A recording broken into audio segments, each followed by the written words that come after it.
Perkenalkan, nama saya Siti Nurul Khalifah dengan NIM 2018-320100. Yang terhormat Pak Bobi Fisher, SE, MSI, dan teman-teman sekalian yang saya banggakan.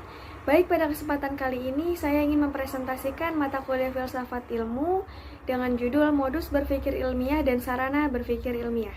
Baik, selanjutnya masuk ke pembahasan materi, di mana saya akan membahas 4 submateri. Yang pertama yaitu modus berpikir ilmiah, yang kedua yaitu objektivitas pengetahuan, yang ketiga yaitu sarana penggunaan berpikir ilmiah, dan yang keempat yaitu justifikasi ilmiah dalam tradisi keilmuan Barat dan Islam. Baik, selanjutnya yaitu sebelum kita mengenal lebih jauh tentang sarana berpikir ilmiah, baiknya kita mengetahui terlebih dahulu apa sih pengertian dari modus berpikir ilmiah. Modus berpikir ilmiah adalah pengungkapan atau penggambaran sebuah proses berpikir manusia yang menghasilkan pengetahuan atau keilmuan. Untuk itulah manusia memerlukan sarana yang dapat menunjang pribadinya untuk dapat berpikir secara ilmiah. Masuk pada pembahasan selanjutnya yaitu objektivitas pengetahuan. Pengetahuan diharapkan agar objektif. Objektivitas berarti hal-hal yang bisa diukur dan ada di luar pikiran manusia atau persepsi manusia yang mendasar pada kejadian sebenarnya. Masih membahas tentang objektivitas pengetahuan, ada asumsi dan objektif, di mana yang pertama yaitu ada ontologi realism, di mana mereka menganggap bahwa dunia sosial dibentuk dari sesuatu yang berwujud. Yang kedua yaitu ada epistemologi positivism, mencoba menjelaskan dan memperkirakan apa yang terjadi dalam dunia sosial dan melihat keteraturan dan hubungan sebab akibat. Selanjutnya yaitu ada human nature determinism, di mana menganggap bahwa manusia dan aktivitasnya tergantung dari lingkungan tempat dia berada. Dan yang terakhir yaitu ada metodologi nomotetik, yaitu penelitian harus berdasarkan aturan-aturan yang bersifat subjektif. Selanjutnya kita bahas mengenai sarana berpikir ilmiah, di mana hal yang perlu diperhatikan dalam sarana berpikir ilmiah adalah yang pertama, sarana berpikir ilmiah bukanlah ilmu, melainkan kumpulan pengetahuan yang didapatkan berdasarkan metode ilmiah. Dan yang kedua yaitu tujuan dari mempelajari sarana berpikir ilmiah adalah untuk memungkinkan kita melakukan penelaahan ilmiah secara baik. Fungsi dari sarana berpikir ilmiah adalah membantu proses metode ilmiah untuk mendapatkan ilmu atau teori yang lain. Masih kita bahas mengenai sarana berpikir ilmiah. Adapun sarana berpikir ilmiah adalah bahasa, logika, matematika, dan statistika.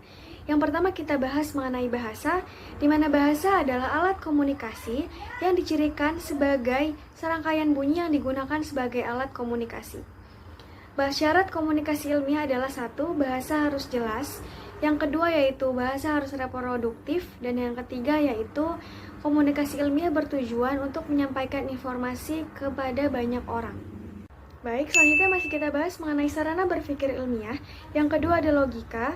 Dalam Kamus Besar Bahasa Indonesia, logika adalah jalan pikiran yang masuk akal. Logika disebut juga sebagai penalaran.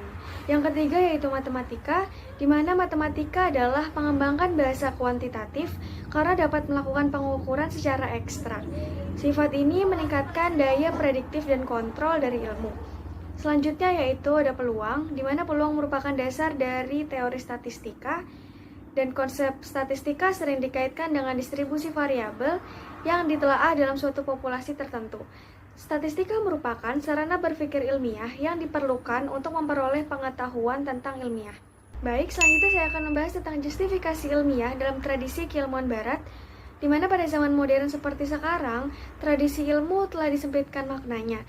Dalam perspektif Barat misalnya, ilmu merujuk kepada suatu pengenalan atau persepsi yang jelas tentang fakta. Jadi dalam tradisi Barat, eksistensi segala sesuatu di luar panca indera tidak dikategorikan sebagai ilmu. Oleh karena itu, sebagian besar manusia yang hidup sekarang sudah dipengaruhi oleh worldview atau pandangan hidup Barat sekuler. Terpengaruhnya mereka dari pandangan worldview Barat tersebut mengakibatkan banyak sekali kezaliman dan ketidakadilan dalam kehidupan manusia dan alam. Baik, masuk pada pembahasan terakhir yaitu justifikasi ilmiah dalam tradisi keilmuan Islam. Saya mengutip pengertian ilmu dari Ustadz Quraisy Shihab, di mana kata ilm dari segi bahasa artinya kejelasan. Oleh karenanya, segala yang terbentuk dari akar kata ilmu mempunyai ciri kejelasan, karena ilmu adalah pengetahuan yang jelas tentang sesuatu. Berbeda halnya dengan Barat, dalam tradisi Islam, Islam tidak hanya berfokus pada aspek fisikal atau eksternal saja, tetapi ada hal yang tidak dapat dikesampingkan, yaitu aspek kerohanian atau keagamaan dan akhlak. Kedua aspek ini mencakup aspek kehidupan, ketuhanan, malaikat, ruh, dan alam metafisika, diri manusia, dan lain sebagainya. Demikian presentasi yang dapat saya sampaikan, kurang lebihnya mohon maaf. Wassalamualaikum warahmatullahi wabarakatuh.